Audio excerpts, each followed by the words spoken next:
Saya selaku pengerusi JPKK Tempinis hari ini, Muslim Malaysia, asal ke Tempinis memberi impak kotak makanan kepada penduduk kampung Tempinis. Sangat terima kasihlah dan berbesar hatilah kerana dapat sumbangan dari Muslim Malaysia dan rakyat-rakyat Malaysia yang sudi menghulurkan bantuan kepada orang yang memerlukan.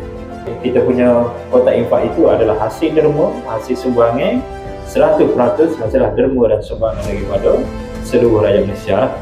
Jadi hari ini kita mewakili daripada rakyat-rakyat yang menderma kepada kita ni untuk kita sampaikan sedikit sumbangan untuk sedikit sebanyak dapatlah meringankan sedikit beban, insya-Allah ya.